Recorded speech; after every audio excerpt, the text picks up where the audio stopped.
Hello and welcome to The Explainer. Today we're going to talk about something that affects millions of people, but is just loaded with misunderstanding. I'm talking about a really intense skin itch, one that feels like it comes alive the second the lights go out. So, what's actually going on under your skin? So, have you ever experienced an itch that just seems to have its own agenda, becoming almost unbearable at night, making it totally impossible to sleep? It's a very specific kind of feeling, and today we're going to uncover exactly what's causing it. Okay, let's just dive right in. Time to pull back the curtain on this unseen, intense itch. And I'll tell you right now, the culprit, it's probably not what you're thinking. The condition is called scabies, and believe it or not, it's all caused by this tiny microscopic mite.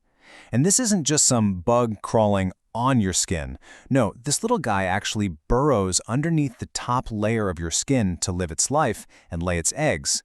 It's that burrowing, plus your body's allergic reaction to the mite, that creates that crazy signature itch. So, let's get to know this mite a little better, because once you understand what it is, we can bust the biggest and honestly the most harmful myth that comes along with this condition. Okay, I need everyone to listen really closely to this part. This is so important. Scabies has nothing to do with being dirty or your personal hygiene. Let me say it again. It is not caused by being unclean. Anyone can get it. It doesn't matter who you are, where you're from, or how many times a day you shower. We have to get this right because honestly, the stigma, the shame people feel, that can be way worse than the actual itch. All right, so if it's not about hygiene, then what are the signs? What should you actually be looking out for? Let's break down the telltale symptoms and the most common spots where this rash likes to show up. So there are three main things to keep an eye out for. Number one, that intense itch, especially the kind that gets way worse at night. That's because the mites are more active then.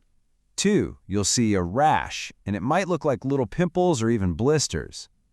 And then three, and this one's a dead giveaway if you see it, you might spot these thin, reddish, kind of grayish lines on your skin. Those are the actual tunnels the mites have burrowed. Okay, but where the rash shows up can actually change depending on your age. For adults and older kids, you're going to want to check the skin folds. So we're talking about between your fingers, on your wrists and elbows, in your armpits, even around your belly button.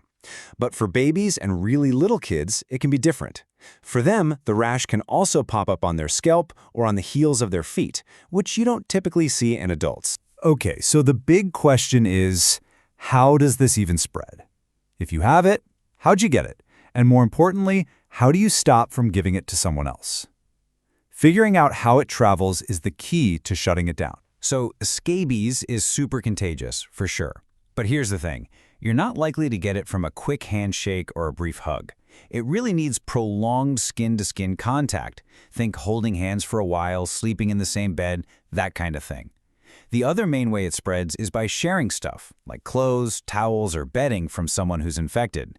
And when you think about it, that's exactly why outbreaks can happen in places like schools, daycares, or nursing homes, where people are just in close contact all the time. Okay, enough about the problem, right? Let's talk solutions. This is the important part. If you even suspect that you or someone in your family has scabies, what do you do next? Here's your action plan. Step 1, and this is non-negotiable. See a doctor. You need a real diagnosis. They'll probably give you a prescription for a special medicated cream. Now listen to this next part. It is absolutely crucial. Everyone living in the house has to get treated at the exact same time, even if they don't have any symptoms yet.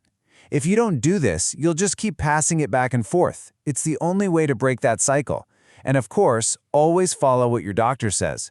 Sometimes, for really tough cases, they might prescribe pills too. So, getting the medicine is step 1, but you're not done yet. You also have to deal with your environment. So let's talk about the final and totally essential cleanup plan. The same day you start your medical treatment, you need to go on a cleaning mission. Gather up all the bedding, all the clothes, all the towels, anything that's been used in the last 3 days. And the key word here is heat. You've got to wash everything in the hottest water you can. Then dry it all on a high heat setting. The heat is what kills the mites and any eggs they've left behind. Popping things in direct sunlight to dry works well too. But what about stuff you can't just toss in the wash? You know, like stuffed animals, pillows, maybe a favorite coat? The solution is actually pretty simple. You seal them up in an airtight plastic bag, and then you just put them away for at least 3 days. See, the mites can't live for more than about 72 hours if they're not on a person, so this basically just starves them out. Remember that number? 3 days. That's the magic number. So why is it so critical to jump on this right away? Well, if you do nothing, the itch just gets worse and worse. All that scratching can break the skin and lead to some nasty infections. And of course, you'll just keep spreading it to other people. But if you get treatment early, the whole thing just stops. The symptoms go away, you prevent any other problems, and you stop the spread. It's a pretty clear choice when you look at it like that. Look, if there's one thing you take away from all this, let it be this. Don't wait. Don't try to guess what it is. If you have a weird itch that won't go away and it's driving you crazy at night, just go see a doctor right away. Getting that early diagnosis is truly the key to getting better fast.